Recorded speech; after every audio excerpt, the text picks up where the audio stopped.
कहा जाता है महाराज युधिष्ठिर ने कुछ अपशगुन देखे। अपशगुन देख करके वो समझ गए कि अब कुछ अनिष्ट होने वाला है, अब हमें यहां से चले जाना चाहिए। जब भगवान द्वारिका नाथ अपनी लीला को पूरा करके अपने स्वधाम चले गए, तो भगवान के स्वधाम गमन के बाद कलयुग ने प्रवेश किया। तो एक घटना है, महाराज जी मलुकपीठ वाले गुरु जी सुनाते हैं, बोले एक साहूकार ने अपनी जमीन बेची, किसान ने जमीन ले ली।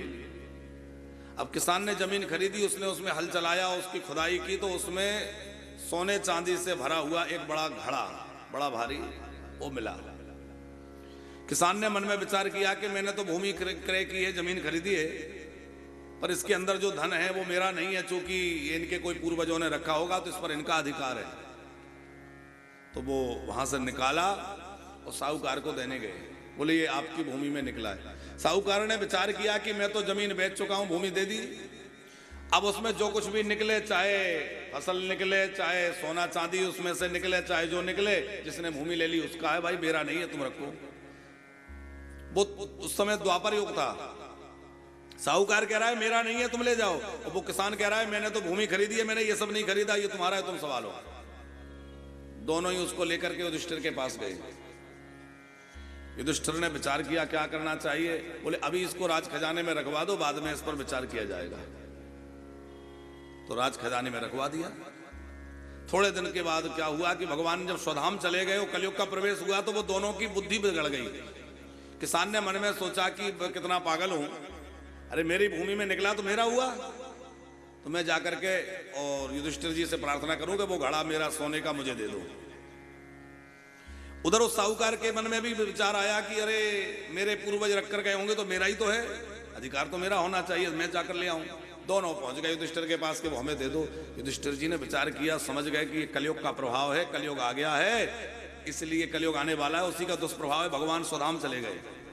कलयुग तो आया है परीक्षित के समय में, लेकिन उसकी शुरुआत होने लगी है, और भगवान स्वधाम गए ना, तो भगवान के स्वधाम जाते ही ये उपद्रव, लोगों की बुद्धि बदल गई।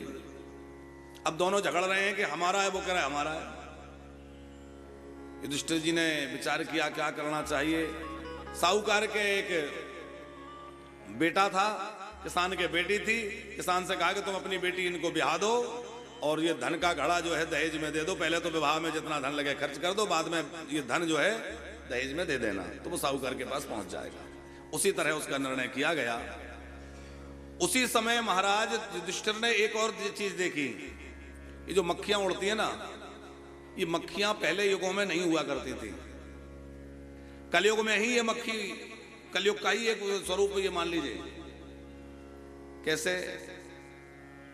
गंदी जगह में बैठेगी, फिर आके हमारे मुंह पे बैठ जाएगी, फिर जाके भोग की वस्तु पे बैठ जाएगी, भगवान के विग्रह पे बैठ जाएगी, पूजा की सामग्री में बैठ जाएगी। सब कितना भी आप पवित्रता का ध्यान रख लो, कुछ कर लो, ये सब बेकार कर देती है। तो ये कलयुग में ही कुछ चीजें प्रकट हुई हैं।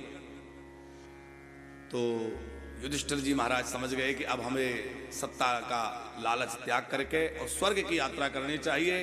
पांडवों ने स्वर्गारोहण किया, परीक्षित सम्राट हुए, उत्तर की पुत्री इरावती से आपका विवाह हुआ, 4 पुत्र हुए, बड़े बेटे का नाम जन्मेजय,